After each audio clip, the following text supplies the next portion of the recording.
savez, ce que nous sommes, il y a un homme qui l'a bâti. Amen. C'est pourquoi j'ai l'habitude de dire aux gens, si tu ne crois pas en Bishop, il faut nous regarder, tu vas croire. Voilà. Jésus dit, si vous ne croyez pas ce que je dis, regardez les œuvres. Donc quand tu nous vois en train de faire un certain nombre de choses, c'est juste que la grâce nous a impactés. Vous savez, beaucoup de gens se trompent souvent dans l'église. Et les gens pensent que souvent c'est le management qui fait des gens. Parce que si vous prenez Moïse, quand les enfants d'Israël ont demandé à manger la viande, vous vous souvenez? Qui se souvient? Jéthro lui a dit quoi? Il faut diviser les gens en fonction de leur capacité, ils vont t'aider. C'est ce qu'on appelle le management. Mais si vous lisez bien, vous allez voir que Dieu n'a pas agi sur ça. Parce que Dieu a des méthodes qui sont différentes des méthodes des hommes. Si vous lisez 1 Corinthiens chapitre 10, Dieu dit, la Bible dit par Paul, ils ont été baptisés en Moïse.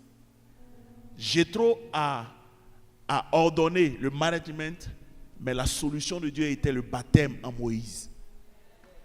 C'est pourquoi tu peux venir à l'église, avoir certaines capacités. Tu ne pourras pas faire ce qu'on te demande. Tu sais pourquoi? Parce que pour faire ce que nous sommes en train de faire, il faut que tu sois baptisé en bishop. Il faut que l'esprit qui est sur lui vienne sur toi.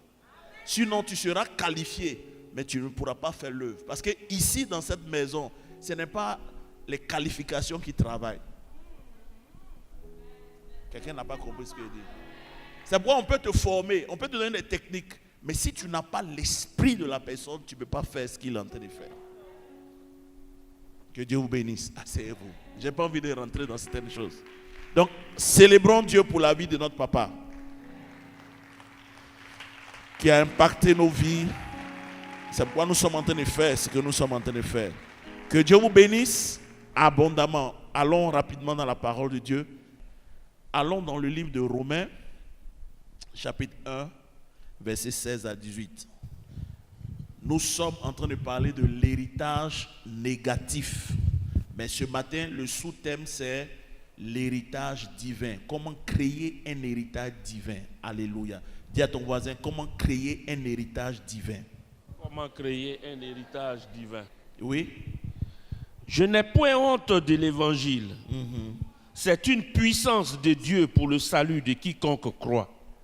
Du juif premièrement, puis du grec. Parce qu'en lui est révélée la justice de Dieu par la foi et pour la foi, selon qu'il est écrit. Le juste vivra par la foi. Oui. La colère de Dieu se révèle du ciel contre toute impiété et toute injustice des hommes qui retiennent injustement la vérité captive. Amen. Car... Amen. Amen. Seigneur, bénis ta parole dans notre cœur au nom de Jésus. Amen. Veuillez vous asseoir. Dimanche passé, j'ai parlé du système judiciaire. Et ici encore, ce texte de Romains 1 nous explique encore ce système judiciaire. La Bible dit, Pasteur Dali va reprendre, je n'ai point honte de l'évangile. C'est une puissance de Dieu pour le salut de quiconque croit. Donc, vous voyez que le temps de la grâce, ou le temps dans lequel nous sommes, ne nous révèle pas seulement la grâce de Dieu. Parce qu'aujourd'hui, il y a un évangile qui circule pour dire, nous sommes sur le temps de la grâce, on peut faire ce qu'on veut. Alléluia. Dis à quelqu'un ce matin, donner sa vie à Jésus, ce n'est pas le libertinage. Parce que beaucoup citent, venez à moi, vous tous qui êtes fatigués, chargés, vous donnerez le verset ne s'arrête pas là. Il dit, prenez mon joug. Donc, donner sa vie à Jésus, c'est quitter sous le joug où la gouvernance d'un être qu'on appelle Satan, venir se mettre sous l'autorité de Jésus. Donc, quand on devient chrétien, on ne fait pas ce qu'on veut. Dis amen, dis amen, dis amen. Donc, ce système-là nous révèle, ou la grâce nous révèle le système judiciaire. Et dans ce système-là, il dit, la colère de Dieu se lève contre tout homme qui fait quoi, pasteur? qui tient injustement oui. La vérité captive. Alléluia. Donc ici, Paul nous révèle au travers de Romains le système judiciaire. Et je vais te démontrer comment ce système judiciaire-là fonctionne, comment il est constitué. Parce que l'objectif du christianisme, c'est de pouvoir interagir avec Dieu, comprendre comment Dieu traite certaines choses. Et en comprenant, ça te donne la capacité de pouvoir gérer certaines situations. Parce que nous sommes appelés à traiter certaines situations. Nous sommes appelés à enlever certaines bases que Satan a, afin de donner à Dieu le droit d'agir dans nos familles, dans notre nation, au nom de Jésus. Qui est d'accord avec moi ce matin? Allons dans le psaume 100. Psaume 100, du verset 1 au verset 4. On va lire. Poussez vers l'Éternel des cris de joie, vous tous habitants de la terre. Servez l'Éternel avec joie. Vous savez, David, si vous lisez la Bible, il y a 7 choses qui le caractérisent. Il était roi, mais David était aussi prophète. C'était le fils de Samuel. Donc, prophétiquement parlant, David est quelqu'un qui comprenait les choses spirituelles. Donc, quand il décrit ici le psaume 100, il n'est pas juste en train de chanter. David est en train de décrire quelque chose dans le spirituel. Alléluia. Et si vous arrivez au verset 4, entrez dans ses portes avec des louanges, dans ses parvis avec des cantiques. Il dit entrez dans ses portes avec des louanges et dans ses parvis. Il y a une autre version qui dit entrez dans ses cours ou dans sa cour. Donc, dans le système judiciaire céleste, il y a 3 cours. Il faut noter, c'est très important. Il y a 3 cours que je veux te présenter ce matin. Tout le monde dit 3 cours. Est-ce que vous me suivez? Si tu me suis, dis Amen. Il y a 3 cours. La première cour, on l'appelle la cour exécutive.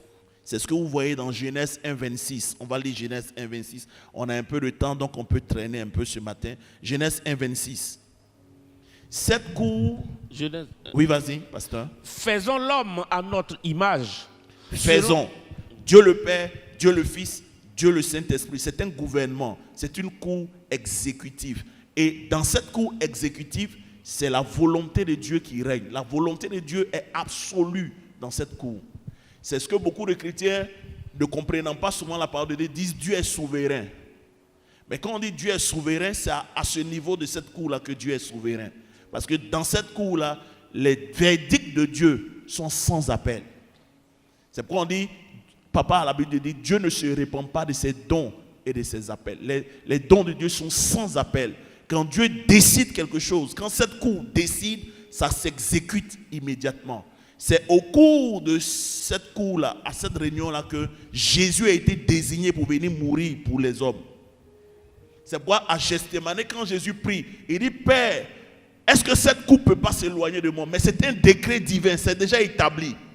Mais non pas ma volonté, mais ta volonté soit faite. Et puis il va mourir. Parce que à cette cour-là, le Père a déclaré que c'est le Fils qui doit venir mourir pour nous à la croix. Et ça s'est exécuté.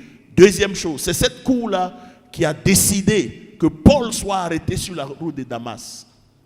Parce que si vous lisez, après la rencontre, Paul va dire dans Galates, il a plu à celui qui m'a mis à part dès le sein de ma mère de révéler en moi son Fils. Et il a dit à Paul, il te sera difficile de régimber comme mes aiguillons. Ça veut dire quoi? Quand Dieu a décidé que toi, tu vas faire un certain nombre de choses, frère, tu ne peux pas échapper. C'est pourquoi je veux dire à ceux qui sont en train de ruser avec Dieu pour leur appel, frère, tu ne peux pas ruser avec Dieu. C'est que Dieu a décidé, arrivera. Il y a des prophéties qu'on peut changer, mais il y a des prophéties qu'on ne peut pas changer parce que c'est déjà arrêté. Parce que le conseil divin a établi ça. Le conseil exécutif a établi ça. Ça ne peut pas changer. Même si tu jeûnes, si tu pries, tu ne peux pas changer parce que c'est des décrets. Dis Amen. Allons dans Daniel 4, verset 14 au verset 17. C'est cette cour-là qui a donné la sentence à Nebuchadnezzar. Daniel chapitre 4.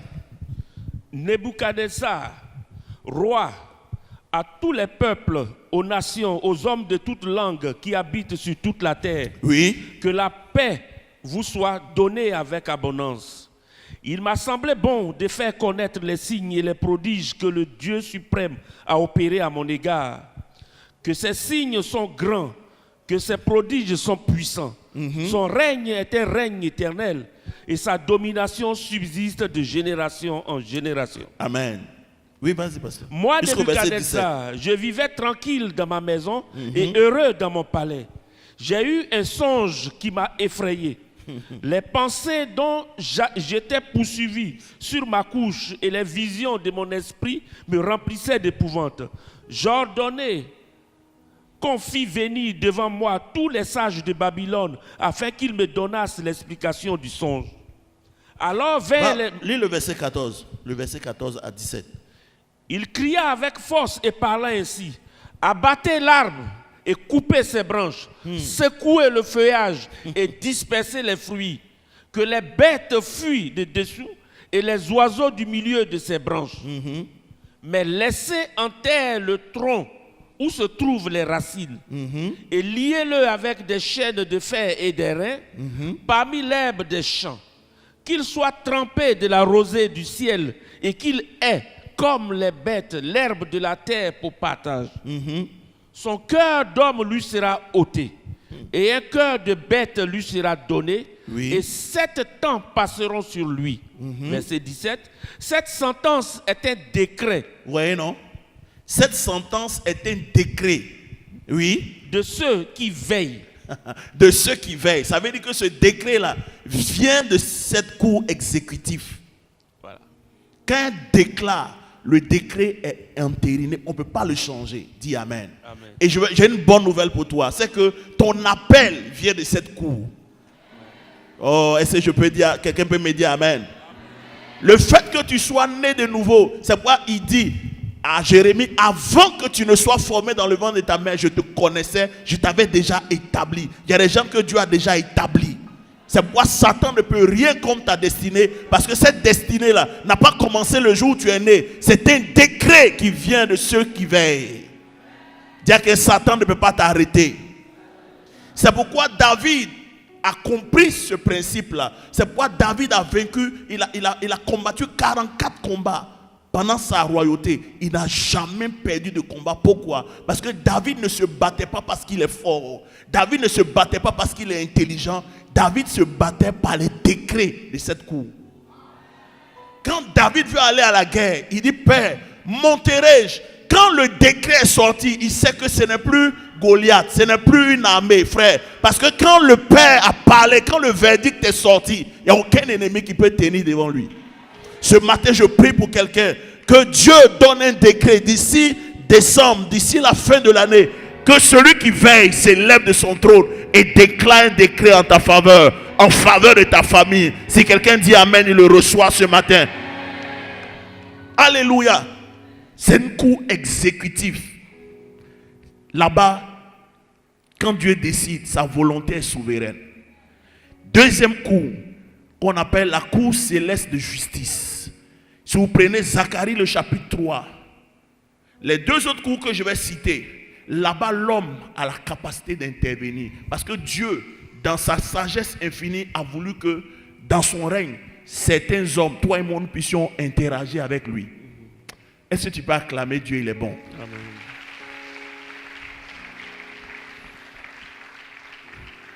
Dans cette deuxième cour qu'on appelle la cour céleste, si vous lisez Zacharie 3, vous allez voir, il y a un procès qui est fait dans Zacharie à un homme qu'on appelle Josué. Pasteur Dali va lire. Oui. Au premier culte, à cause du temps, je n'ai pas eu le temps de dérouler certains versets. Oui.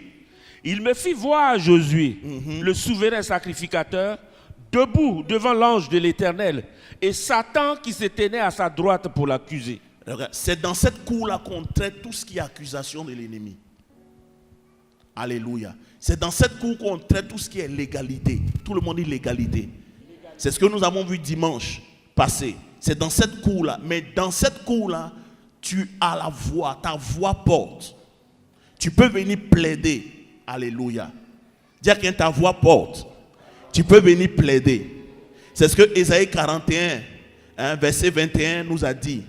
Et Ésaïe 42, verset 22. Il dit, ce peuple est dépouillé. Ce peuple est pillé. Et Dieu se donne qu'il n'y ait personne qui vienne dire restitue. Ça veut dire que dans cette cour-là, tu as accès, toi et moi, nous avons accès pour venir plaider notre cause. Oh, est-ce que quelqu'un peut me dire amen ce matin? Mais à cause du temps, si vous allez-y à la maison, vous allez voir que dans cette cour-là, il y a des hommes d'une certaine qualité, d'une certaine dimension qui interviennent. On les appelle des hommes de statut. Ah. Frère, je prie que Dieu augmente ta mesure. Je prie pour quelqu'un ce matin, que tu sortes de la religion, que tu ailles en profondeur, que tu deviennes un homme d'un certain niveau, ta voix va porter. Il y a des hommes de statut. Est-ce que vous savez que quand Josué, le souverain sacrificateur, a été convoqué par cette cour pour être jugé, parce que la Bible dit qu'il avait des vêtements sales sur lui, et Satan a commencé à l'accuser, Dieu a appelé le prophète Zacharie pour venir intervenir. Et si vous lisez bien, vous allez voir que la voix de Zacharie a compté dans le jugement. Il y a des choses quand Dieu veut faire, il y a des décrets quand Dieu veut prendre, il a besoin d'entendre la voix de certains hommes. Oh my God, Karabasanta. C'est pourquoi quand Dieu devait détruire Sodome et Gomorrhe, il a tout fait. Frère, tu veux détruire Sodome et Gomorrhe, va détruire. Pourquoi tu passes chez Abraham? Demande à quelqu'un, pourquoi il passe chez Abraham? Parce que frère, il y a des choses que Dieu ne peut pas faire sans qu'un homme ne donne son avis. Je prie pour quelqu'un ce matin, que Dieu t'élève au point où, frère, my God, ta voix compte dans les décrets de Dieu. Ta voix compte, frère. Dieu veut détruire Sodome et Gomorrhe. Abraham se tient devant Dieu et dit, pourquoi vas-tu détruire le juste et le méchant? Dieu dit, si je trouve, je ne détruis pas. Toi, il faut aller parler. Pendant que tu as parlé, Dieu m'a dit, Ange Gabriel, pardon, ferme le réseau. Il y a quelqu'un qui est en train de brouiller notre réseau. Frère, mais ces hommes-là arrivent à parler et puis Dieu prend ça en compte. Il y a qu'ils ont compris quoi? Ces hommes-là, le sang de Jésus n'a pas coulé pour eux. Ils ne sont pas nés de nouveau. Mais frère, ils ont compris certaines choses qui leur permettent de parler à Dieu et de pousser Dieu à changer d'avis. Il faut que tu arrives là-bas. Il faut qu'on arrive là-bas. Touche, on va dire foisé, il faut qu'on arrive là-bas. Est-ce que vous savez que Dieu veut détruire Israël? Et Moïse vient et dit, Dieu, si tu veux les détruire, efface mon nom dans ton livre. Hey! Demande à quelqu'un, il faut aller dire ça. Ils vont effacer même vite. Dieu va dire, envoyez la gomme, on va barrer son nom. Mais Moïse parle et la Bible dit, Dieu se répand.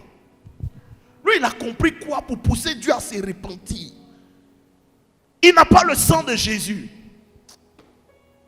Il n'est pas né de nouveau. Il n'est pas fils de Dieu. Toi, tu es fils de Dieu. Tu parles et puis on ne répond pas. Il y a un problème dans ta foi. La troisième cour, c'est la cour législative. Tout le monde dit législative. Cette cour-là est dirigée par 4 lois. 4 lois. La première loi, on l'a lu tout à l'heure dans Romains 1, verset 18. Il dit la colère de Dieu. Donc, il y a ce qu'on appelle la colère de Dieu dans cette cour. Le principe dit quoi? L'âme qui pêche est elle qui meurt. Tout acte qu'un homme pose attire sur sa vie un jugement, soit en bien, soit en mal. C'est-à-dire que tout acte qu'un homme pose attire sur sa vie soit un jugement ou un décret de bénédiction. Et la Bible dit que l'âme qui pêche, c'est elle qui meurt. Donc dans cette cour-là, il y a une législation qui dit que quand un homme pêche, il y a un jugement. Mais regardez, malgré qu'il y ait le jugement, il y a une autre loi qui vient pour atténuer le jugement qu'on appelle la miséricorde. Quand on dit aux gens, repentons-nous, la repentance n'est pas juste un regret. Quand un homme se repent, il entend activer ce qu'on appelle la miséricorde. Est-ce que quelqu'un me suit? Donc, Jacques 2, verset 13 dit quelque chose. Donc, le jugement dit, la loi dit, il mérite la mort parce qu'il a fait ça. Mais pendant que le décret de la mort est prononcé, le jugement est prononcé, il y a une autre voix qui parle. Qui dit quoi? Jacques 2, 13. Car le jugement est sans miséricorde. Oui. Pour qui n'a pas fait miséricorde. Oui. Et la miséricorde triomphe du jugement. Le jugement dit tuons-le. Mais il y a une autre voix qui parle pour dire ne le tuons pas, car la miséricorde triomphe du jugement. C'est pourquoi la Bible dit le temps d'avoir pitié de Sion, c'est maintenant. Dieu peut avoir pitié de toi. Dieu peut décider de manière souveraine de te faire miséricorde. Et tout ce que Satan a établi contre toi s'évanouit. Je prie pour quelqu'un ce matin, que Dieu te fasse miséricorde. De maintenant jusqu'en décembre, que la miséricorde de Dieu arrive vers toi. Frère, la miséricorde est quelque chose de puissant. Mais regardez, même quand la miséricorde parle, ce n'est pas suffisant. Parce que dans le monde des esprits, les péchés ne sont pas pardonnés. Les esprits ne pardonnent pas les péchés. C'est pourquoi dans l'Ancien Testament, les péchés étaient couverts. Mais ça ne veut pas dire que Dieu les a oubliés. Mais dans le Nouveau Testament, Dieu ne pardonne pas nos péchés, il les efface. Donc quand la miséricorde dit, ne lui faites pas de mal, Père, fais miséricorde, mais dans le monde des esprits, les esprits ne pardonnent pas les péchés. Il faut que le péché soit traité. L'amour, troisième, entre en ligne de compte. Et l'amour dit quoi? Car Dieu a tant aimé le monde qu'il a donné son Fils unique afin que quiconque croit en lui ne périsse pas, mais qu'il ait la vie éternelle. L'amour dit quoi? Comme la justice doit se faire, Dieu lui-même va pourvoir. Dieu lui-même vient pour mourir pour toi à ta place, en ton nom. Jésus est venu, il a manifesté l'amour dans notre vie. Il est mort à notre place, en notre nom. La Bible dit le châtiment qui nous donne la paix est tombé sur lui. Et c'est par ses maîtresses que nous sommes guéris. Jésus a porté notre jugement. Il est mort à notre place. C'est l'amour qui s'est manifesté. Et l'amour s'est manifesté, nos péchés ont été effacés. Mais ce n'est pas fini. Quand l'amour intervient, après la grâce vient. La grâce, ce n'est pas la faveur imméritée. La grâce est une capacité. Dieu dit, il y a quelque chose qui a fait que cet homme-là est tombé, cette sœur est tombée dans le péché. Je ne vais pas seulement la pardonner. Je vais pardonner, mais je vais lui donner aussi la capacité pour ne plus qu'elle tombe dans le même péché. Donc la grâce n'est pas la faveur méritée, la grâce est une capacité. C'est pourquoi, quand vous lisez la Bible nous appelle des brebis. La Bible ne nous appelle pas des porcs. Demande à quelqu'un, tu es cocotti ou bien tu es brebis. Le principe dit quoi? Le porc a une nature qui aime la saleté, qui aime la boue. Quand un porc voit la boue, il s'en va se jeter dans la boue et il se vautre dans la boue, n'est-ce pas? Et il aime tellement la boue que vous allez voir, le porc va toujours retourner là où il y a la boue. Or, quand tu es une brebis, c'est démontré scientifiquement qu'une brebis, la nature de la brebis n'est pas compatible avec la boue. C'est pourquoi quand une brebis tombe dans une flaque où il y a la boue, si le berger ne vient pas retirer la brebis, elle meurt dans la boue. Mais quand le berger vient, il retire la brebis de la boue et il la lave. Quand elle est propre, le chemin où il y a la boue, la brebis ne le prend plus jamais. Elle change de direction. Donc quand vous voyez un chrétien qui a été lavé, sanctifié, qui va encore dans la boue, il y a quelque chose qui ne va pas. Je ne dis pas que tu ne peux pas tomber. C'est possible de tomber. Mais une fois que tu es tombé dans un péché, que Dieu te relève et il t'accorde la grâce fait que tu ne partiras plus là-bas. Parce que la nature de la brebis fait que là où il y a la boue, la brebis ne retourne jamais dans la boue. Est-ce que quelqu'un me suit ce matin? Dire que la justice dit condamnation. Touche ton voisin, la justice dit condamnation. La miséricorde dit ne le condamnez pas. L'amour dit j'ai payé pour lui. Et la grâce dit je lui ai donné la capacité. Désormais il ne tombera plus. Alléluia. Et j'ai expliqué au premier culte que beaucoup de chrétiens ne comprennent pas ce principe-là. Concernant cette cour-là, ils font beaucoup de choses qu'ils ne comprennent même pas. Écoutez-moi bien, la Bible dit, notre lutte n'est pas contre quoi? La chair et le sang. Si ta lutte n'est pas contre la chair et le sang, ça veut dire quoi? Tu ne luttes pas contre quelqu'un qui est physique.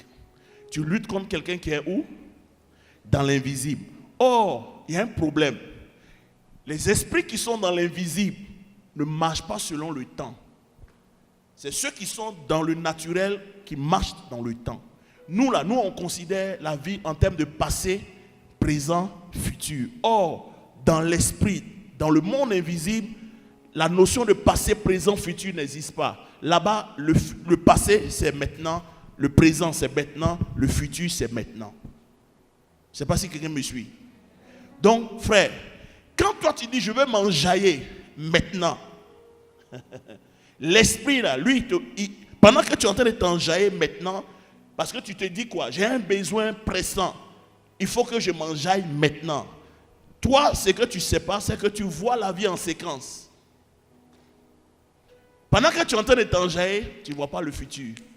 Or, l'esprit avec lequel tu combats, pendant que tu es en train de t'enjailler, lui voit non seulement ton présent, ton passé et ton futur.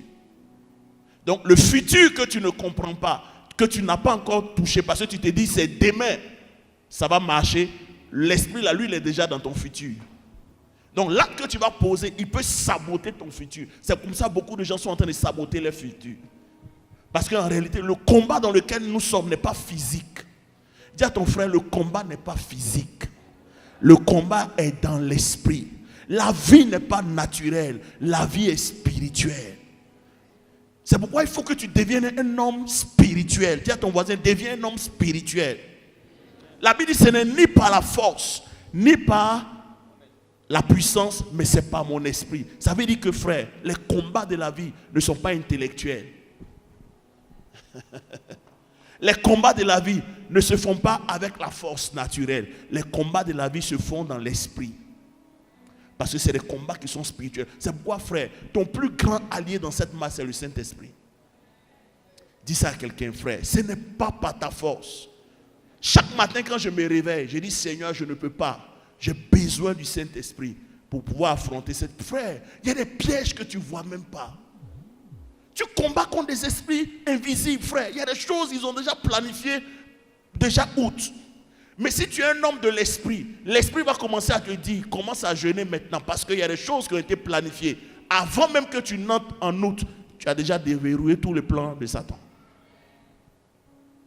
Voilà pourquoi, frère, je prie et je prie pour quelqu'un ce matin. Que Dieu fasse de toi un homme de l'esprit. Non, je n'ai pas entendu amen. Que Dieu fasse de toi un homme de l'esprit. Donc, vous voyez, cette constitution-là a été mise à ta disposition. Dis, ça a été mise elle a été mise à ma disposition. Pour pouvoir manipuler toutes les circonstances dans lesquelles tu te trouves. En fait, Jésus ne nous a pas laissés orphelins. Dieu ne nous a pas laissés sur cette terre puis dit allez vous battre. Non. Dieu a mis un système d'avantages à notre disposition qui fait que quel que soit le combat, l'issue, c'est ta victoire. C'est pourquoi la Bible dit Dieu nous fait toujours triompher en Christ. Je prophétise sur quelqu'un ce matin. La victoire est déjà assurée. Frère, c'est ce que nos frères dans l'Ancien Testament ont compris. C'est comme ça les gens comme les Daniel, les gens comme les Samuel. Si vous prenez 1 Samuel chapitre 7, mais oui, Pasteur Dali, on peut lire 1 Samuel chapitre 7 ou même le chapitre 11 qui peut m'aider, où il a établi la pierre Ebenezer. C'est le chapitre 7, à partir du verset 11. Les hommes d'Israël sortis de Mispa poursuivirent les Philistins et les battirent jusqu'au-dessous de Bethkar. Samuel prit une pierre. Regardez, Samuel prit une pierre qu'il plaça entre Mispa et Shen. Et il l'appela du nom d'Ebenezer. Ebenezer. En disant, jusqu'ici, l'Éternel nous a secourus. L'Éternel nous a secourus. Pasteur Dali, continue, c'est pas fini. Ainsi, conséquence. Les Philistins furent humiliés. Regardez. Les Philistins ont été humiliés, oui. Et ils ne vinrent plus sur le territoire d'Israël. Frère, la présence d'un homme sur un territoire fait qu'aucun ennemi ne peut avoir accès à ce territoire. My God. Dire qu'il a compris quoi? Non, je n'ai pas vu quelqu'un il a compris les quoi? Voisins, lui, il a compris quoi? Comment, frère? Ça veut dire que lui, il est sur un pays, il n'est pas le président. Hein?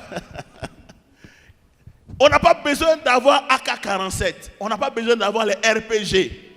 Caillou, Yoboué. Quelqu'un prend Yoboué, il met ça sur un territoire. Et la Bible dit de tout son vivant, aucun ennemi ne peut rentrer, ne peut sortir. Frère, c'est de ça là qu'il s'agit. Esaïe vient dire à Ézéchias, tu vas mourir. Après ta maison, donne des ordres. Ézéchias le regarde, il dit, c'est vrai, tu es prophète, ta bouche est stickée, mais je connais il y a certaines législations qui peuvent contourner la loi que tu viens de... Est-ce que tu sais que le monde des esprits là, Si tu comprends ce que je suis en train de dire, il y a des législations qui sont à ta disposition pour contourner certaines lois, pour déverrouiller certaines lois que Satan a établies sur des territoires. Il y a des lois dans ta famille qui font que les gens meurent, qui font que les femmes sont stériles, qui font que personne ne peut lever la tête dans la famille. Mais toi, Dieu t'a suscité par la compréhension de la parole de Dieu. Tu peux manipuler les circonstances. C'est pourquoi, frère, le vieux qui est au village là, il n'est pas allé à l'université, il ne comprend pas français. Le vieux du village, il ne comprend pas français. Mais il peut se lever, il prend cola, il mange. Et puis il fait comme ça. La pluie s'arrête. Il a compris quoi? Que Dieu bénisse le bébé. Parce que Satan ne veut pas que les gens puissent comprendre. Demande à quelqu'un, le vieux l'a compris quoi? Lui il n'a pas Saint-Esprit. Il marche avec un démon. Toi tu marches avec l'Esprit de Dieu qui comprend toutes choses, qui sait toutes choses. Et tu n'arrives pas à opérer. Il y a un problème à ton niveau. C'est pour dire qu'un sort de la religion ce matin. Dis amen. Dieu dit tu vas mourir. Ézéchias s'en va et puis Dieu dit à Esaïe, il faut repartir. Va lui dire que toi tu es un menteur. Mon Dieu dit la vérité. Le gars a changé le décret. Et toi tu es là. Les sorciers sont en train de fatiguer ta famille et tu ne peux pas changer le décret. My God.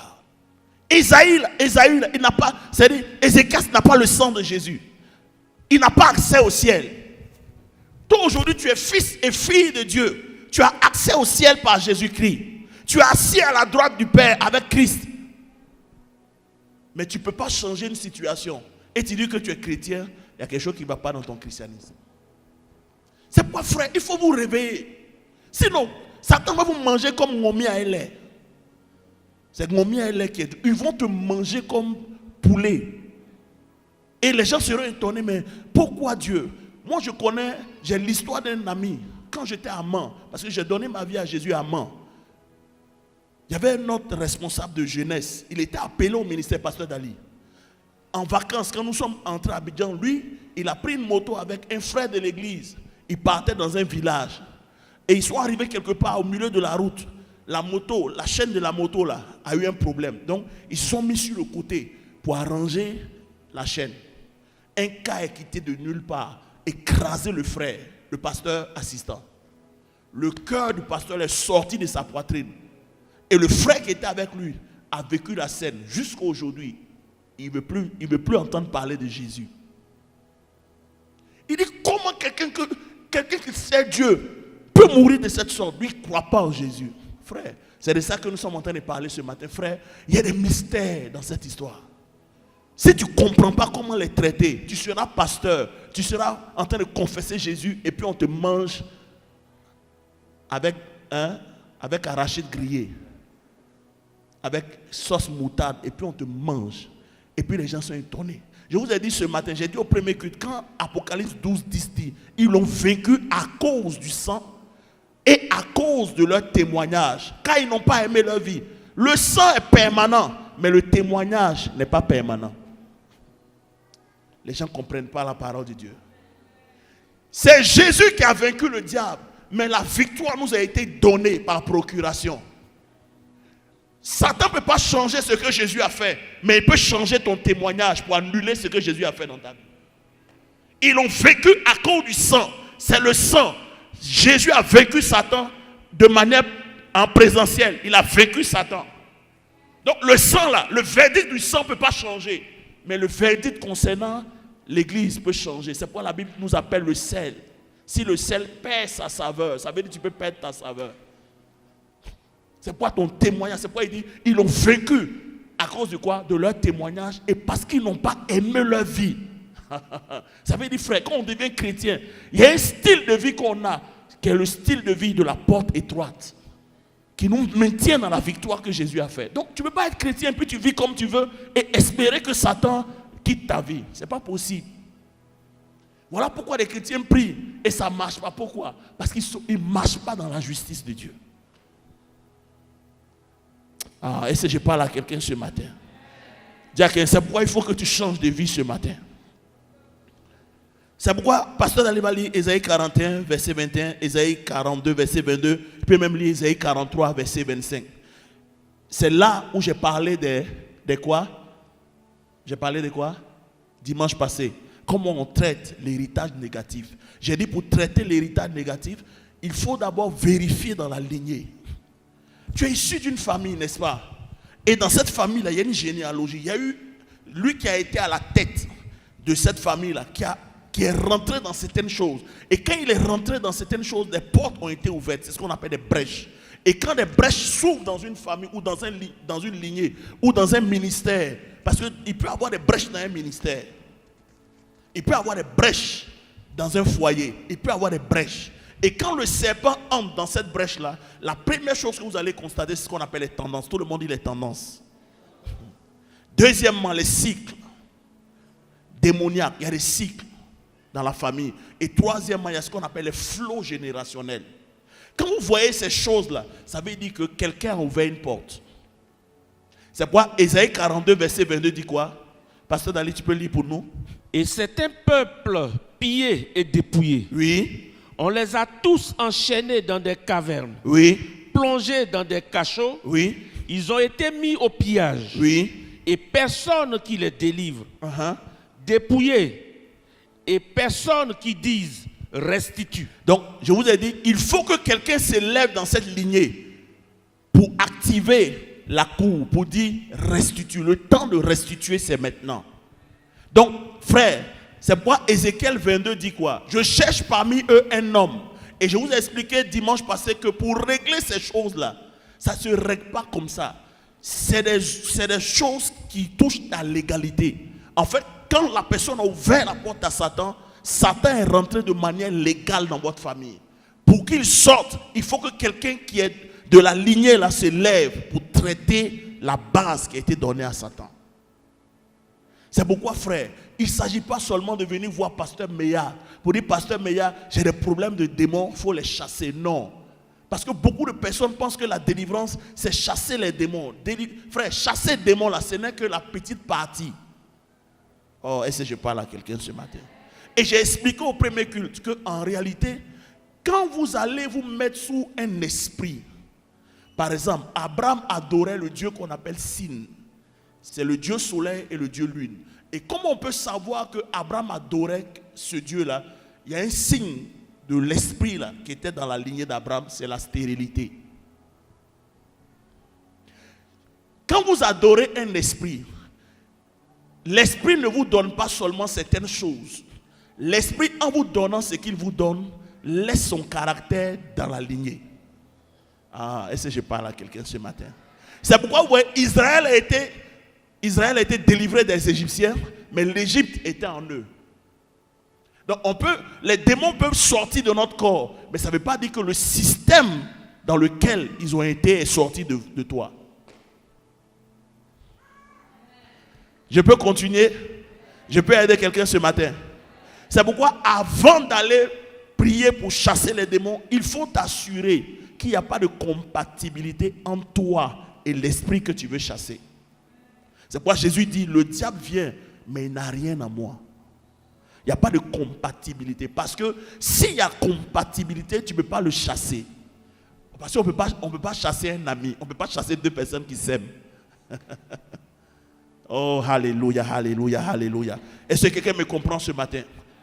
C'est pourquoi, quand tu as commencé à prier, si tu ne fais pas attention, parce que pour traiter ces choses-là, il te faut être responsable. Il te faut être discipliné. Parce que les tendances de la famille vont se manifester dans ta vie.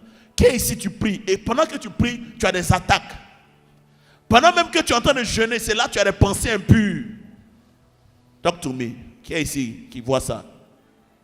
Mais en fait, ce que tu es en train de voir là, c'est la nature de l'esprit là qui est dans la famille. Parce que les œuvres de la chair sont toujours attachées à certaines pratiques de l'idolâtrie et de la sorcellerie.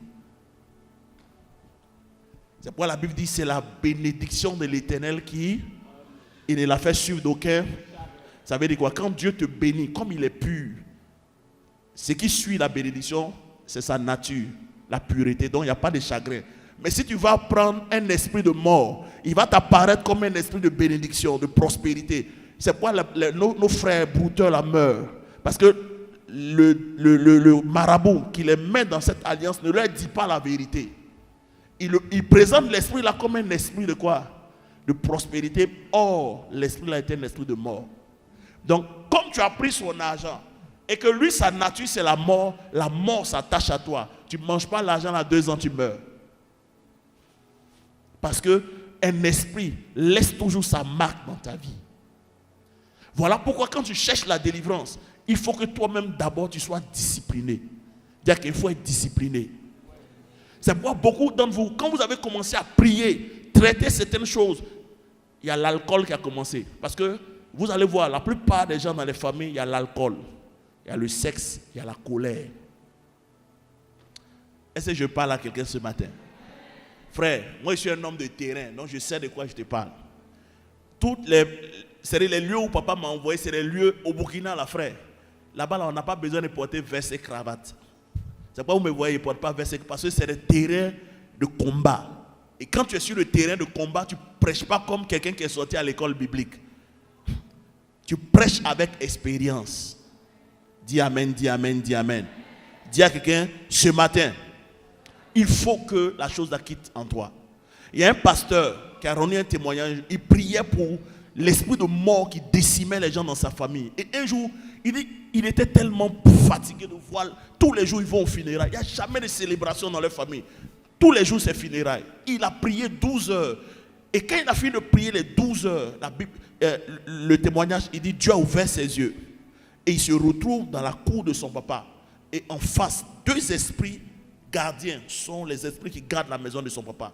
Et il regarde, il y a un esprit qui a 2 cornes. Il dit, il y a un esprit là, au milieu comme ça, c'est une corne. Et l'autre esprit là ressemble à un zombie. Et Dieu lui dit, tu vois, c'est les 2 esprits là qui font qu'il y a la mort dans ta famille. Mais il dit, mais Seigneur, pourquoi je prie et je ne peux pas les chasser? Le Seigneur, et le Seigneur lui dit, en réalité, les 2 esprits là se manifestent par la boisson, par la colère et par le sexe. Quand tu regardes ta vie là, il y a ça dedans, mais il n'y a pas. Le gars dit, ça y est là. Le Seigneur lui dit, c'est pourquoi tu ne peux pas les chasser. Donc, quand tu es en train de traiter ces choses-là, la première chose que la prière fait, ce n'est pas de t'exaucer. C'est pourquoi je dis ici que Jésus n'a pas dit priez pour être exaucé. Il dit votre Père vous récompensera. La prière n'est pas conçue d'abord pour l'exaucement. La prière nous permet de devenir. La prière est un principe qui te permet de devenir. Parce que quand tu commences à prier, la première chose que Dieu attaque, c'est le caractère de ces esprits-là en toi. Parce que si Dieu n'a pas traité, tu ne peux pas les chasser. Est-ce que quelqu'un veut que Dieu traite ça dans sa vie? Donc, numéro 1, tu dois constater les tendances. Numéro 2, tu vas commencer à crier à Dieu, restitue. Et numéro 3, Ésaïe 41, verset 21 dit, viens avec des arguments solides. Il y a des arguments qu'on donne. Parce que c'est un procès que nous sommes en train de faire. Il y a un ennemi. Allons dans Luc 18. Et je vous ai dit dimanche passé que dans cette cour-là, où Dieu est juge, il y a un principe. C'est le principe de quoi? Pasteur Dali va lire. J'ai le temps, donc on va aller doucement. Et Luc 18, tout le monde ouvre Luc 18. Parce que je veux laisser avec toi les versets. Parce que ce n'est pas toi seul qui suis, il y a des gens sur Internet aussi qui suivent. Donc, c'est bon de leur donner des versets pour qu'ils puissent reméditer. Amen. Luc 18. Jésus leur adressa une parabole pour montrer qu'il faut toujours prier. Regardez, toujours prier. Et je vous ai expliqué dimanche passé la prière de pétition. La prière de pétition se fait dans un cadre juridique. Et l'un des principes qui gouverne cette cour juridique-là, c'est la persévérance. C'est de ça qu'il parle. Les hommes doivent toujours prier sans se relâcher. Or, aujourd'hui, beaucoup de chrétiens, quand ils prient pour un sujet, ça ne marche pas, ils sont classer ça. Non. Ce n'est pas parce qu'on prie toujours pour le même sujet qu'on n'a pas la foi. Jésus a prié 3 fois pour un sujet. Et ça veut dire qu'il n'avait pas la foi. Maman Hippo. Ça ne veut pas dire qu'il n'avait pas la foi. Parce que dans cette cour-là, il y a un principe, c'est la persévérance. Le sujet-là, on ne l'abandonne pas. On présente ça pendant des années, même si ça doit faire 10 ans. Tu es dessus jusqu'à ce que le juge parle. Pourquoi? Et j'ai expliqué au premier culte ce matin que la prière n'est pas magique. Il y a un principe dans la prière qui est à l'origine qui fait qu'on prie beaucoup, c'est que la prière te donne accès à la voix de Dieu. La prière n'est pas magique. Dis à ton voisin, la prière n'est pas magique. C'est pas parce que tu pries que Dieu va exaucer. Mais dans la prière, il y a un mécanisme qui te permet d'avoir accès à la voix de Dieu. Or, un chrétien qui a accès à la voix de Dieu va avoir gain de cause. Parce que c'est pourquoi vous voyez la femme là. Pasteur Dali, tu peux lire? On va continuer. Je lis, tu lis, j'explique un peu pour qu'on puisse aller de l'avant. Oui? Il dit, Il y avait dans une ville un juge qui ne craignait point Dieu, oui, et qui n'avait d'égard pour personne. Oui. Il y avait aussi dans cette ville une veuve qui venait lui dire, fais-moi justice de ma partie adverse. Regardez, donc, quand elle vient, elle ne cherche pas à traiter d'abord avec l'ennemi. Elle cherche à traiter avec le juge. Parce que si le juge donne un verdict, c'est le verdict du juge qu'on prend pour attaquer l'ennemi. Oh, vous ne me suivez pas. Amen. Frère, ce n'est pas dans tous les combats spirituels on chasse le diable. Il y a des gens qui disent non, on va prier. Satan, je te maudis. Satan, je te fauche. Non, frère. Il y a des lieux où on ne fauche pas Satan. Va t'asseoir jusqu'à ce que le juge te donne un verdict. Voilà pourquoi nous prions. Nous prions parce que la prière nous donne d'avoir accès à la voix de Dieu. Dès que j'ai accès à la voix de Dieu, la légalité disparaît d'elle-même. Je l'ai vécu, c'est pourquoi je t'enseigne. Quand mon épouse, Dieu devait ouvrir le ventre de mon épouse, je me suis enfermé pendant 3 mois. Prier. En fait, la puissance n'est pas dans les 3 mois que j'ai fait. La puissance, c'est que je cherchais accès à la voix de Dieu. Parce qu'il y a tellement de voix en nous qui étouffent la voix de Dieu. Donc c'est pourquoi il faut prier longtemps pour que les voix de la chair, les voix des choses qui t'entourent puissent sortir pour que la voix de Dieu puisse te parvenir. Voilà pourquoi on prie longtemps. Dès que le décret est sorti, les jours qui ont suivi, ma femme est tombée enceinte. Pourquoi? Parce que dès que le juge parle, Satan n'a plus de base légale. Je prie pour quelqu'un ce matin. Le juge va donner un verdict en ta faveur ce matin. Si tu dis Amen, tu le reçois. Dis à quelqu'un ce matin, va relever le dossier que tu as classé. On va être déçu jusqu'en décembre. Qui veut prier avec moi jusqu'en décembre? Frère, il ne faut pas lâcher prise. C'est pourquoi vous voyez souvent des femmes stériles pendant 40 ans sur les réseaux sociaux qui ont des triplés. Qui ont des jumeaux. Pourquoi? Parce que quand Dieu restaure, il restitue. Je vais vous restituer les années qu'on dévorait.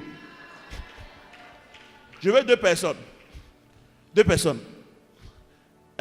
Frère Nzebo, viens. Mettez-vous là. Mettez-vous comme ça et puis vous regardez là-bas. Mettez-vous. Viens ici, Paten. Non. Mettez-vous comme ça et puis vous regardez comme ça. Non, sur la même ligne. Sur la même ligne. Mets-toi à côté. Regardez, c'est 2 personnes qui se sont mariées le même jour. Mais Paten, vas-y. En quelques années, Paten a eu 3 enfants. Et lui, il est là. Même un enfant, il n'a pas.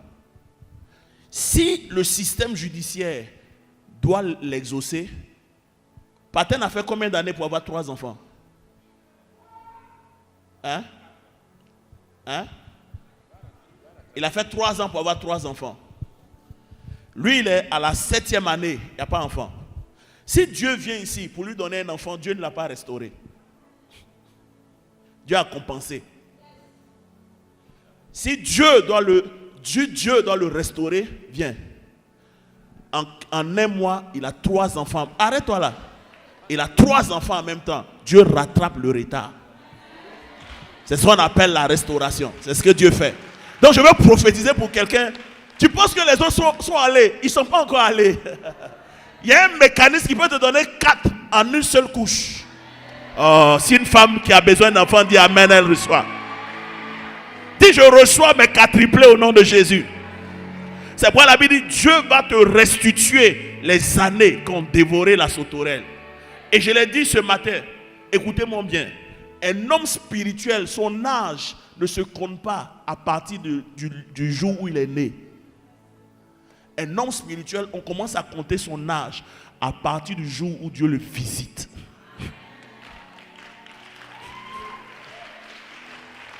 C'est pourquoi dis à quelqu'un, tu n'es pas en retard.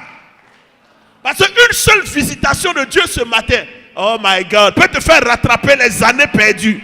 Peut peut te faire rattraper les années où tu as pleuré. Je veux prophétiser sur quelqu'un ce matin. Dieu te permet de rattraper les années perdues. Frère, ils ne t'ont pas dépassé. Ils ne t'ont pas dépassé. Tu n'es pas en retard. Je veux dire à quelqu'un, tu n'es pas vieille, tu n'es pas vieux. Tu as commencé avec Abraham à 75 ans. Il peut commencer avec toi maintenant même. Si quelqu'un dit Amen, il le reçoit. Dis, je reçois ma restauration. Dieu va te restaurer. Ton mariage sera plus beau que les gens qui sont mariés. Et ton mariage sera doux. Vous n'avez jamais vu des mariages, Pasteur Dali? Pendant que les gens se marient, tu as envie de te remarier. Parce que Dieu met dans le mariage de la personne quelque chose qui est beau. Et tu as dit, hey, si je pouvais refaire mon mariage, tu es déjà marié, mon frère. Oh, je vais annoncer à quelqu'un, ton mariage sera beau. Tout sera en place. Dieu n'est pas en retard, frère. Dieu ne sera jamais en retard. Si quelqu'un dit Amen, il le reçoit. Que Dieu vous bénisse. Allez vous asseoir. Mais il faut que tu comprennes, il faut que tu comprennes qu'il y a un système qui est mis à ta disposition. Il y a une nouvelle législation que la mort et la résurrection de Jésus a mis en place pour toi. Dire que Satan n'est plus ton problème. Si seulement et si tu peux avoir accès à l'information, frère, c'est fini. C'est pourquoi les disciples de Jésus n'ont jamais prié pour que Jésus les guérisse. Ils ont toujours dit à Jésus, ouvre nos yeux, donne-nous de la compréhension. Ce matin, est-ce que quelqu'un est en train de recevoir la compréhension? Est-ce que quelqu'un est en train de recevoir la compréhension? Dire que n'abandonne pas ce sujet-là. On va aller jusqu'au bout. Parce qu'un procès, tu peux avoir raison, mais il y a des procédures qui font que ça dure. Hein? Tout le monde a vu les procès ici, non? Ok, tu as raison, mais à cause de certaines procédures, le procès dure. Toi, mais tu regardes et tu dis, mais le gars, il a raison. Il n'y a pas de témoin. Tous les témoins là le déchargent. Déchargez-le, on dit non. Il y a des procédures. C'est la même chose dans la cour céleste. Parce que ton ennemi, il ne se laissera pas faire. C'est pourquoi la veuve l'a dit, fais-moi justice de ma partie adverse. Il y a un ennemi qui est là, qui conteste mes droits.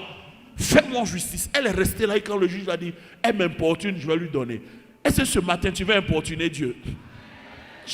Opération, on va importuner Dieu. De maintenant, frère, il ne faut pas lâcher prise. Seigneur, je suis encore venu. Il dit, il y a quoi?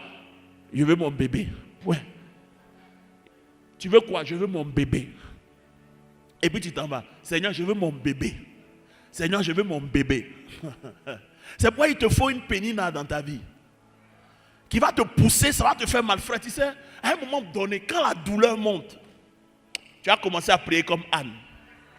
Ah, frère, ce n'est pas, Seigneur, tu sais. Non, Seigneur, tu sais. Non, Seigneur, tu es bon, frère. Là-bas, il n'y a pas vocabulaire. Tu ne peux pas parler. Il n'y a pas parole qui sort de ta bouche. C'est c'est-à-dire, tu exprimes ta douleur. Le ciel est dérangé. On dit, quelqu'un est en train de prier là-bas. On dit, qu'est-ce qui se passe? Elle dit, restitue, Seigneur. Restitue les bébés qui ont été volés dans cette lignée. Restitue les destinées glorieuses. Restitue les mariages. Frère, elles sont belles, il n'y a pas de mari. Oh, elles sont intelligentes, il n'y a pas de mari. Mais dans cette saison, un jour, un pasteur m'a invité. Et c'est sa secrétaire qui est venue me conduire. Et à la fin du séminaire, je suis assis derrière. Elle dit, pasteur, je peux te demander quelque chose? J'ai dit, quoi? Elle dit, je veux me marier. J'ai dit, quand? On est en novembre. Elle veut se marier en décembre. Ah, ma soeur.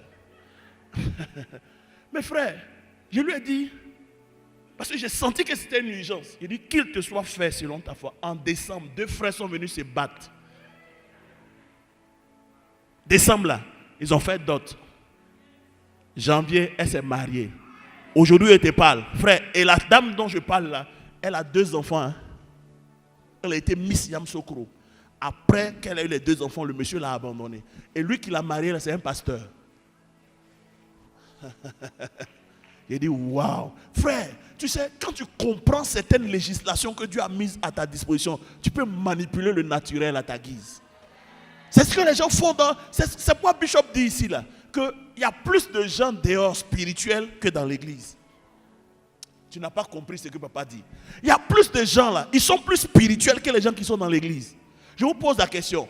Le roi de Moab, la Bible dit Israël, Dieu dit à Israël, va battre Moab. À un moment donné, Moab, la Bible dit le roi de Moab regarde, il dit, ok, Leur Dieu est avec eux, non? Mais moi aussi, je connais des lois. Parce que ce n'est pas toi seul qui connais les lois. La manière dont il y a les sacrificateurs en Dieu, il y a les sacrificateurs de l'autre côté. Ils connaissent les principes. Il a pris son fils, il a tué le fils, sacrifié. La Bible dit Dieu s'est retourné contre son peuple. Ah, frère, ne vous amusez pas. C'est pourquoi dire qu'il faut pousser. Oh. Je n'ai pas entendu quelqu'un dire qu'il faut pousser. Est-ce que tu veux qu'on aille en profondeur? Dis ce matin, touche ton voisin. Ce matin, je te délivre de la religion et je t'envoie dans le christianisme. Allons en profondeur, frère. Parce que les temps qui viennent, frère, c'est les temps des hommes d'un certain niveau. Je vous assure, si tu es un chrétien flequé, ils vont te prendre. Ils vont te manger comme on mis à LR. Est-ce que quelqu'un est béni ce matin? Si tu es béni, les corbeilles sont vides. Ça veut dire que tu ne reçois pas. Proverbe 13, verset 22.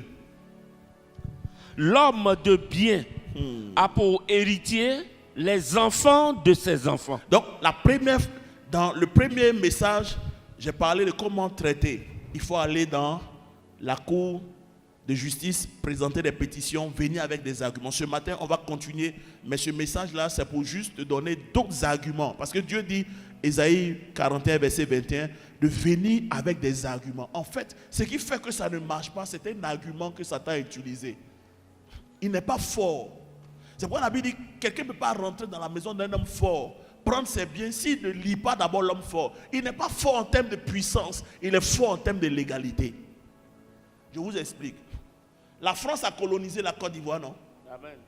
Mais la Côte d'Ivoire est indépendante, n'est-ce pas? Amen.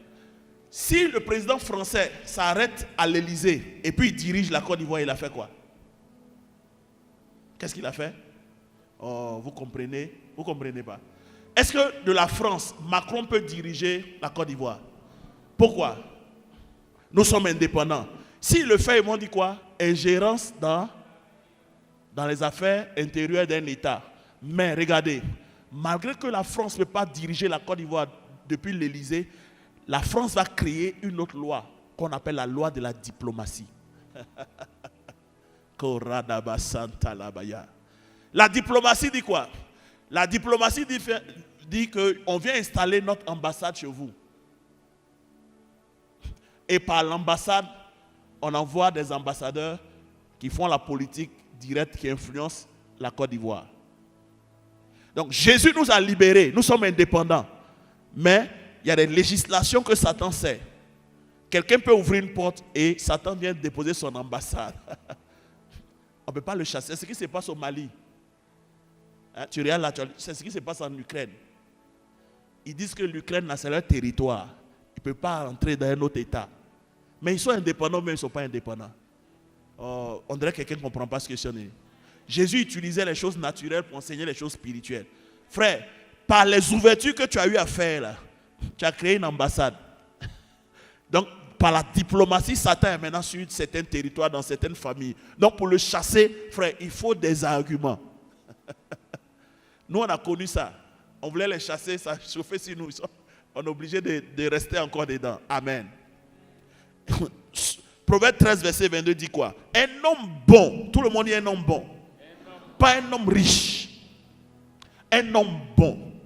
Laisse quoi? Un héritage aux enfants de ses enfants. En fait, le monde des esprits a une caractéristique qui fait que tu peux soit créer un héritage négatif ou un héritage positif. Parce que c'est un monde qui enregistre. C'est un monde de souvenirs. C'est pourquoi dans Malachie, quand vous lisez, on dit deux personnes étaient en train de parler et le spirituel. C'est une conversation naturelle. Mais en même temps, dans le spirituel, un livre s'ouvre et Dieu met dans son livre de souvenirs. Donc ce règne-là a la capacité d'enregistrer tout ce qui se fait sur ce territoire physique. Donc on dit un homme bon. L'héritage dont on parle ici n'est pas une voiture. Dis à ton voisin, ce n'est pas une voiture, parce qu'une voiture peut se faner. L'héritage dont on parle ici n'est pas de l'argent, parce que tu peux perdre de l'argent. L'héritage dont on parle ici, ce n'est pas une maison, parce qu'un vent peut souffler et ta maison peut disparaître. On a vu ici à Abidjan, il a plu là, des gens ont perdu leur maison. Donc maison n'est pas héritage. Dire qu'une maison n'est pas héritage. Il faut noter, c'est quoi un héritage? Oh, est-ce que je parle à quelqu'un ce matin? Dis pasteur, parle-nous ce matin. C'est quoi un héritage?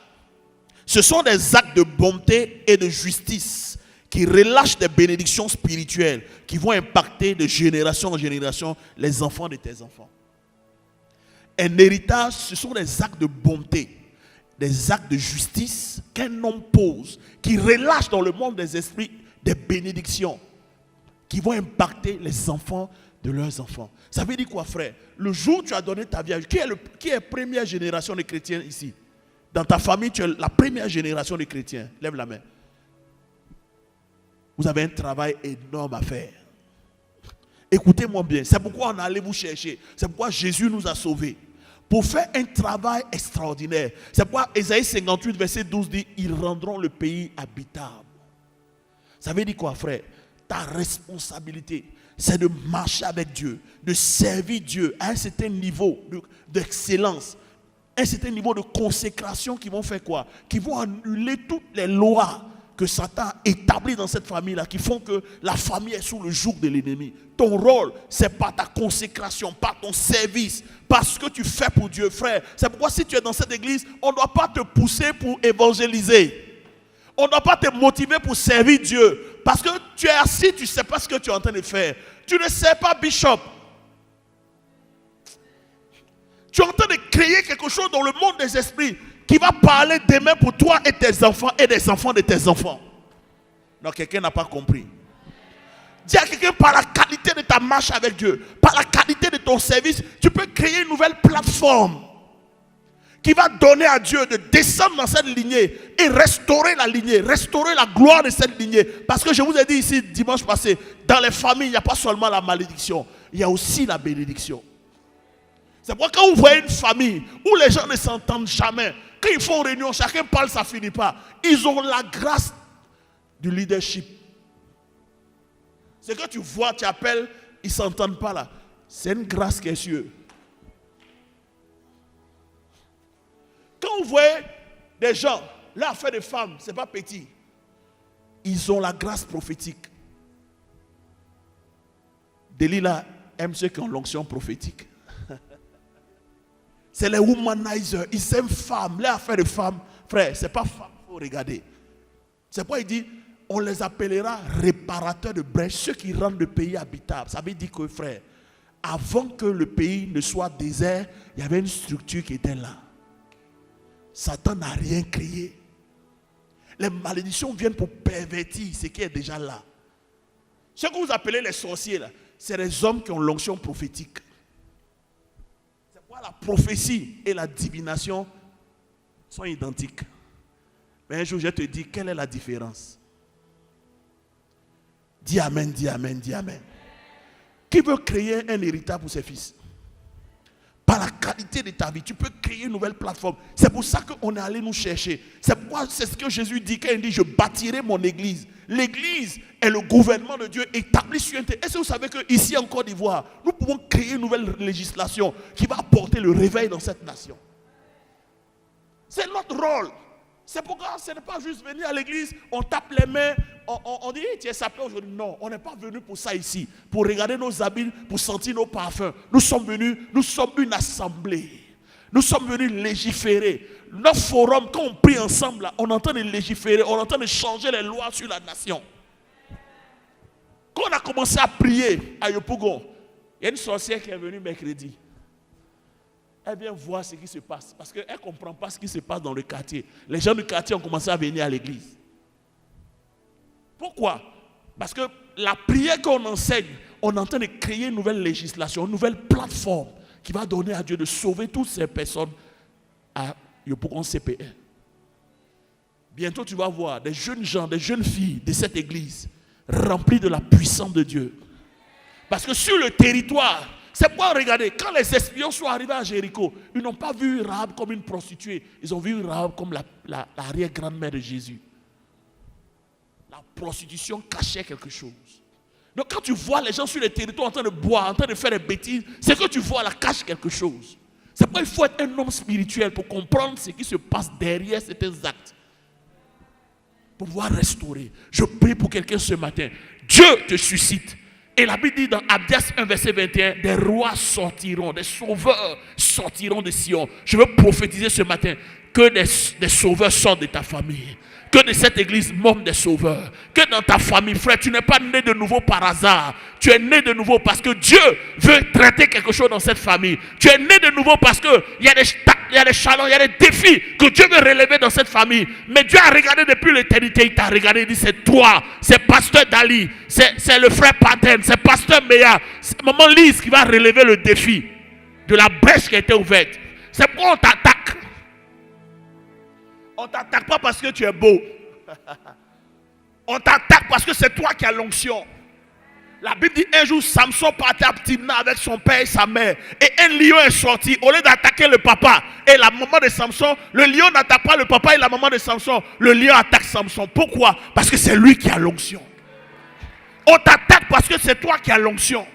C'est toi qui vas tuer ce lion-là qui a été érigé dans la maison de ton père. Le lion de la stérilité va mourir cette année. Si tu dis amen, tu le reçois. Ah, le lion de la pauvreté sera exterminé cette année. Le lion de la mort précoce va être exterminé cette année. Le lion de la sorcellerie familiale qui font que, frère, il y a des morts, il y a des cadavres dans ta maison. Ça va s'arrêter dans cette lignée. Parce que les sauveurs se lèvent ce matin. Est-ce que les sauveurs sont là ce matin? Est-ce que les sauveurs peuvent me dire amen? Est-ce que les sauveurs peuvent se présenter ce matin? Frère, si tu es sur internet, je t'annonce que tu es un sauveur. C'est pourquoi Jésus est mort à la croix pour toi. Oh, alléluia. Je te donne 2 points rapidement, puis on va prier. Asseyez-vous. Est-ce que vous savez que notre salut, c'est Abraham qui a créé ça? On va lire, vous allez voir. Dans Genèse 15, vous pouvez aller à la maison, vous lisez. Genèse 15, à partir du verset 5. Dieu va rentrer en alliance avec Abraham, n'est-ce pas? Mais est-ce que vous savez que quand Dieu entre en alliance avec Abraham, Abraham comprend qu'en réalité, ce n'est pas pour lui que Dieu est rentré en alliance. Parce que cette alliance-là est la plateforme qui sera créée pour que Jésus vienne nous sauver. C'est pourquoi, allons dans Galates 3, verset 16. Et on va lire après le verset 29. Est-ce que quelqu'un me suit ce matin? Dis à quelqu'un, tu as un travail, un frère. J'ai compris. C'est pourquoi quand les gens m'appellent maintenant, je suis plus pressé pour faire leur délivrance. Je dis, viens t'asseoir. Est-ce que tu es prêt à prendre la responsabilité? Est-ce que tu es prêt à payer le prix? Parce qu'il y a un prix à payer. Avant, je ne comprenais pas. Quand vous lisez la Bible, vous allez voir, Jésus est mort d'une certaine manière, maman. Mais en fait, la honte que Jésus a prise là, ce n'était pas sa honte. Tous les prophètes que vous voyez dans la Bible, prophètes, ils ont souffert à cause de leur ministère, n'est-ce pas? Mais pourquoi ils souffraient? En réalité, c'est le fardeau de la nation qu'ils étaient en train de payer. C'est le prix qui est dedans. C'est-à-dire que quand tu vas commencer à prier pour ta famille, pour la restauration de cette lignée-là, il y a des choses que tu vas vivre. Ce n'est pas parce que Dieu n'est pas avec toi, mais en fait, si tu traverses ces choses-là fidèlement, tu obtiens un rang dans le spirituel. Ce que Jésus a vécu, ils l'ont chifflé, c'était les péchés de la nation qui étaient en train de tomber sur lui. C'est pourquoi on dit l'a payé. Donc, si toi tu te lèves, tu vas payer. Il y a des attaques que tu vas vivre, qu'aucun membre de ta famille ne va vivre. Il y a des jeûnes que tu vas faire, qu'aucun membre de ta famille ne va comprendre. Pourquoi? Parce que tu es en train de régler des problèmes. Est-ce que tu es prêt? Ce n'est pas une affaire de démon sans frère, c'est un travail quotidien. Il y a des sommes que Dieu va te demander, que tu vas venir déposer à l'hôtel, qui ne va pas demander à tout le monde, parce que tu es en train de gérer certaines choses qui ont pris des générations dans ta famille. Tu es en train de gérer 46. Est-ce que vous savez que du péché d'Adam à Jésus, il a fallu 42 générations pour gérer ce que Adam a fait. Hey, ce n'est pas une mince affaire. Est-ce que tu es prêt? Ah ouais, non, les gens ne crient plus. Frère, il n'y a pas meilleure vie de payer le prix pour que, au travers de toi, une nouvelle génération sorte. J'ai dit, tes enfants dans le futur, à 18 ans, ils ont déjà le bac. 17 ans, ils ont bac. 18 ans, il a construit une maison. Toi, tu as 35 ans, 40 ans, tu es encore locataire. Il y a d'autres même qui dorment dans le salon de leur maman, barbu. À cause de l'égalité. Mais ça va changer. Parce que des sauveurs vont se lever ce matin. On va changer la donne. Alléluia. Oui, pasteur. Galates 3, à partir du verset 16. 16 et le verset 29. Or, les promesses ont été faites à Abraham et à sa postérité. Donc, dans l'alliance que Dieu tisse avec Abraham, c'est à Abraham que les promesses sont faites. Parce que Abraham a compris. Donc, quand Jésus vient, il ne fait rien d'autre que d'entrer dans ce que Abraham a établi. C'est pourquoi, frère, notre salut, les bénédictions que tu as, Galates 3, 29 dit quoi? Si nous sommes en Christ, c'est le verset sur lequel ABMC est établi. Si nous sommes en Christ, nous sommes quoi? Nous sommes donc la postérité d'Abraham. Héritier de quoi? Héritier selon la promesse. Quelle promesse? La promesse faite à Abraham. Abraham. Donc Abraham passe la qualité de sa marche avec Dieu parce qu'il a compris, crée une plateforme que Dieu va utiliser pour nous apporter la bénédiction. Maintenant, pose la question à quelqu'un. Tu es converti, ça fait combien d'années? Pose la question à ton frère. Tu es à l'église ABMC là. Il y a des gens ici, tu es ici depuis 11 ans, d'autres 20 ans. Qu'est-ce que tu as créé? Il ne s'agit pas d'avoir une voiture. Il ne s'agit pas d'avoir percé. Non, Dieu m'a donné une percée, il y a eu travail. Frère, ce n'est pas ça l'héritage.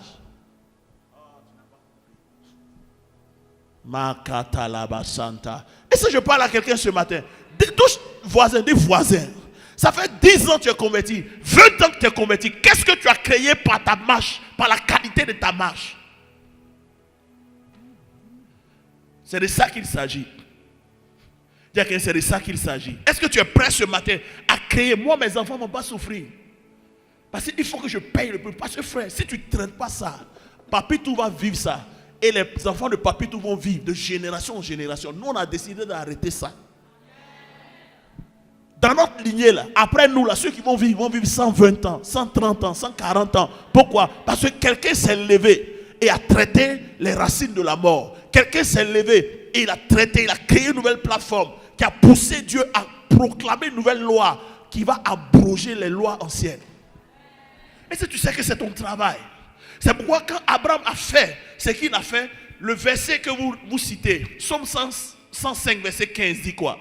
Ne touchez pas à mes oins, ne faites pas du mal à mes prophètes. Ce n'est pas une parole, les gens citent la parole. Cette parole est un décret que quelqu'un a sécurisé par la qualité de sa marche avec Dieu.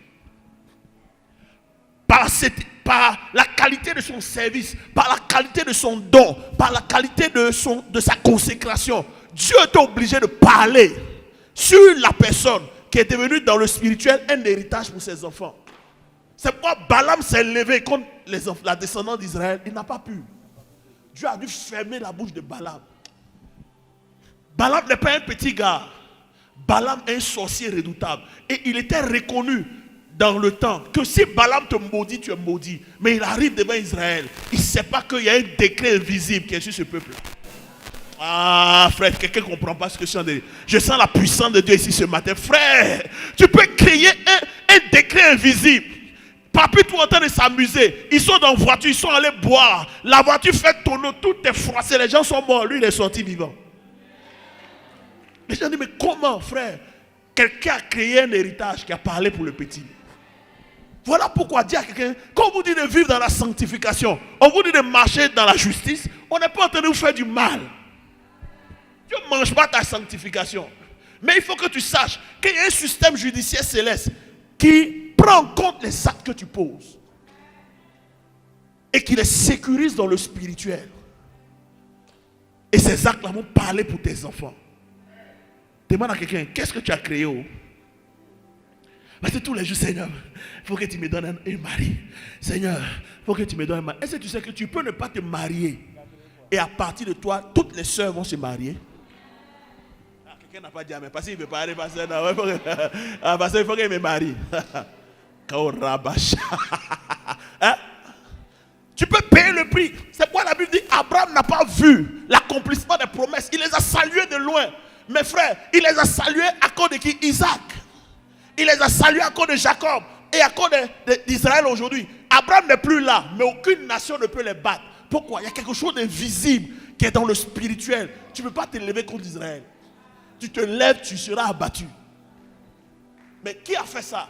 C'est ça. Un enfant de Dieu, un homme spirituel ne vit pas pour lui. Il vit pour les générations à venir. Quand tu vois un homme qui est centré sur lui, Tu vas vivre dans le péché parce que la nature du péché, la Bible dit quand Adam a péché, ses yeux se sont ouverts, il a découvert qu'il était nu. En fait, le principe du péché te donne d'avoir les yeux sur toi que d'avoir les yeux sur la génération future.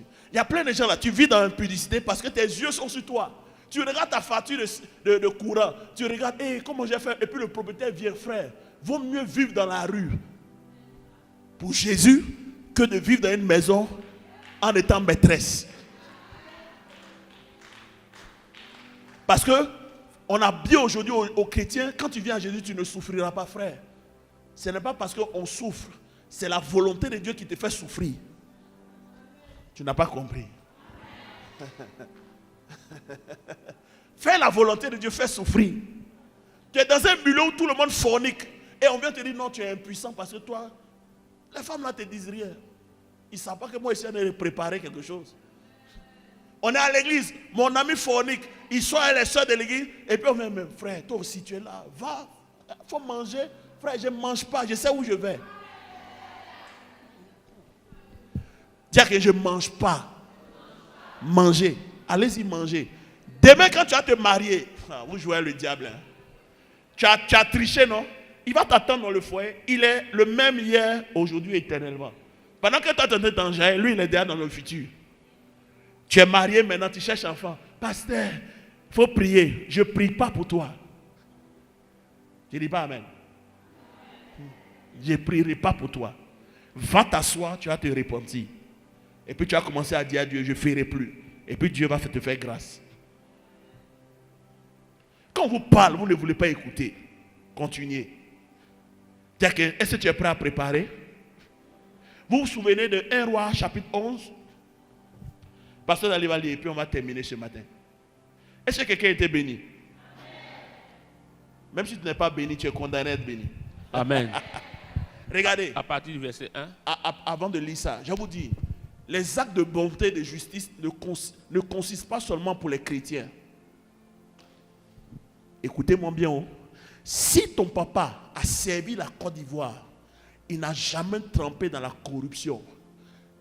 La qualité de la vie qu'il a menée, le monde des esprits enregistre. C'est un héritage pour toi. Donc quelqu'un n'a pas compris.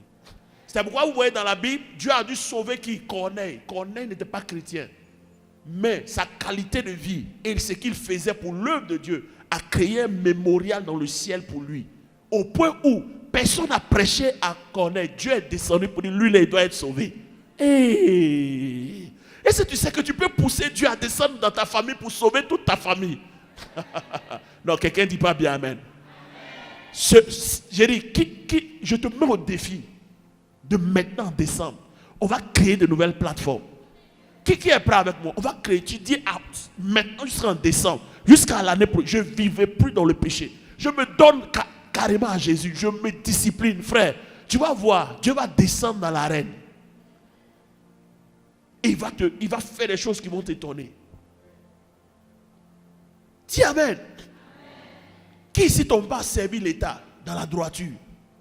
Qui ici dans ta famille, il y a des gens qui n'étaient pas chrétiens, mais qui ont fait des œuvres caritatives. Ils ont été des philanthropes.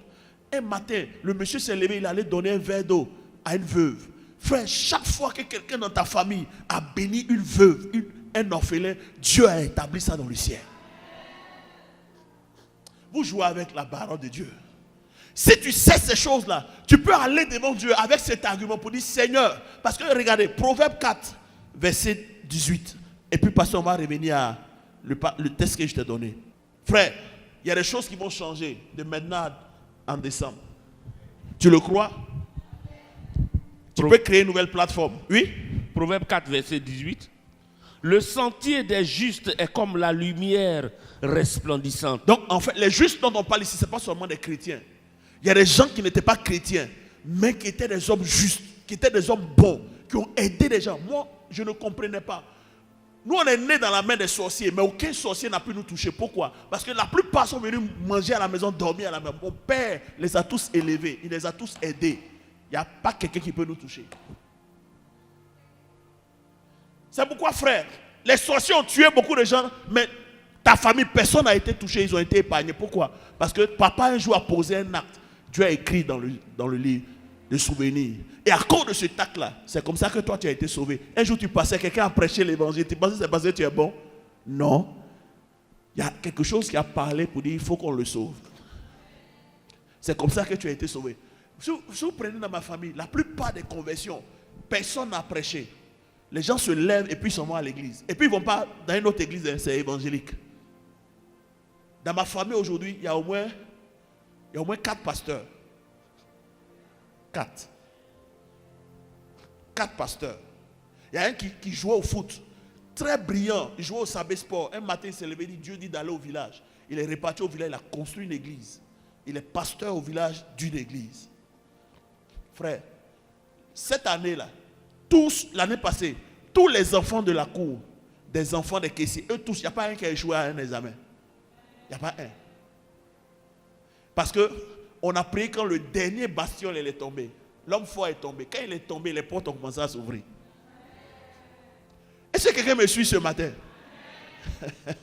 Frère, demande à quelqu'un qui est dans ta famille qui pose des actes. C'est pourquoi, frère, si tu comprends ça, tu ne vas plus t'amuser avec ta vie chrétienne. Tu peux aller devant Dieu. Il dit le sentier du juste va croissant. Il y a un pasteur, j'ai écouté son témoignage. Son père a été classé comme numéro 2 dans la région où ils étaient. Un homme intègre, un homme droit. Quand il est mort, l'État a décerné à ce monsieur-là un papier pour dire c'est un citoyen modèle. Et un jour, son fils est devenu pasteur. Et il revendiquait une parcelle pour faire son église. L'État s'est levé. Le petit allait voir sa maman. Il dit, maman, regarde ce qu'on veut me faire. On me fait un procès pour cette... Elle a fait sortir le papier. Elle dit, si ton père a servi cette terre légalement et loyalement, on ne peut pas arrêter ce que tu veux faire. Il est allé en procès. Quand le juge a vu le papier, il dit, laissez-le, c'est bon. Si un juge humain peut considérer que quelqu'un a vécu une qualité de vie, et Dieu. Donc, souvent dans les combats que nous menons, qu'est-ce qui se passe? Dis à quelqu'un, qu'est-ce qui se passe? Il y a des combats dans lesquels tu es. Dieu ne permettra pas que tu parles. Dieu ne permettra pas que tu te bats. Parce que Dieu va ouvrir tes yeux pour te dire, mon fils, dans ce combat-ci, tu n'as pas à prier. Parce qu'il y a quelque chose qui a été emmagasiné ici pour toi. Il y a des bénédictions dans le monde invisible qui t'appartiennent. Quelqu'un a laissé ça pour toi. Prends juste connaissance. C'est pourquoi, frère, je prie que Dieu te fasse devenir un homme prophétique. Parce que Dieu va ouvrir tes yeux. Pendant que tu seras en train de prier, Dieu va dire, mon fils, arrête de prier parce que ta mère a créé la plateforme. Ton père a créé la plateforme. Je me suis souvenu que dans la lignée, une de tes grandes-mères, un jour, il y avait des missionnaires qui avaient fait, elle les a fait entrer dans la maison, elle leur a donné à manger. À cause de ce tact, je prends un décret en ta faveur. Va, c'est fait. Frère, ce n'est pas partout où on se bat. Je te donne des stratégies de combat ce matin. Tu prends cette argumentation et tu vas dire, Seigneur, n'as-tu pas dit que le sentier du juste va croissant? N'as-tu pas dit que tu n'es pas injuste pour oublier le sacrifice qu'on a fait? Seigneur, voilà tout ce que j'ai fait pour toi. Regarde ce qui se passe. Dieu dit, ah bon, hein? Ah, Satan, vraiment, tais-toi. Mon fils, va, il faut aller te marier. Il faut aller te marier. C'est fait. Et tu n'as même pas combattu un matin, la porte est ouverte. Qu'est-ce que tu as fait? Toi-même, tu ne sais pas. Il ne faut pas aller dire j'ai jeûné. Il ne faut pas aller dire j'ai jeûné, j'ai fait 30 jours. Non, frère. C'est quelque chose à parler pour toi. C'est pourquoi ce matin, je veux t'engager de maintenant en décembre. Est-ce que tu veux qu'on crée ensemble cette plateforme? Est-ce que tu veux plus? Je veux que tu dises à Dieu, je ne vais plus venir à l'église pour venir à l'église. Mais je suis conscient des œuvres que je suis en train de faire. J'ai dit, même quand il y a école du dimanche, je suis en train de faire veiller, tu es là. Quand le bishop vient et dit, ah vraiment, on veut construire ici, frère, tu es le premier à donner. Parce que tu sais que ce n'est pas à lui que tu donnes ton argent. Dieu ne crée pas CFA. L'argent la reste à l'autel, mais il y a une odeur qui monte vers le ciel.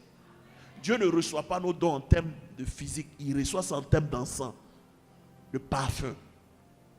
Quand tu as déposé là, Dieu sait que c'est un sacrifice. Si le bishop veut faire ce qu'il veut faire, il n'est qu'à faire. Toi, tu sais à qui tu as donné. tu as créé un héritage dans le futur où tu... Non. Parce que la Bible parle des jours, il dit dans les bons comme dans les mauvais jours. Il y a les mauvais jours. C'est pourquoi il dit jette ton pain, car tu ne sais pas sur cette terre ce qui va arriver. Frère, il y a les mauvais jours où tu ne peux pas prier, où tu ne peux pas jeûner, où tu es fatigué. Mais frère, aucun ennemi ne peut te faire. Pourquoi? Parce qu'il y a un héritage qui est suspendu, qui part. Ah, merci Seigneur. Moi et ma maison, nous servirons l'Éternel. 1 Roi 11. Je te loue. À partir du verset 1. Je t'adore. Le roi Salomon aima beaucoup de femmes étrangères. Outre la fille de Pharaon, des Moabites, des Ammonites, des Édomites, des Sidoniennes, des Étiennes, appartenant aux nations dont l'Éternel avait dit aux enfants d'Israël, vous n'irez point chez elles. Verset 12. Hein? Verset 12. Seulement, je ne le ferai point pendant ta vie, à cause de David ton père. C'est de la main de ton fils que je l'arracherai. Oui. Je n'arracherai cependant pas tout le royaume. Je laisserai une tribu à ton fils à cause de David mon serviteur. Regardez, Salomon a fait des bêtises, mais à cause de David, Dieu dit laisse tomber. Est-ce que ce matin, tu peux sécuriser l'avenir de Papito et Papita?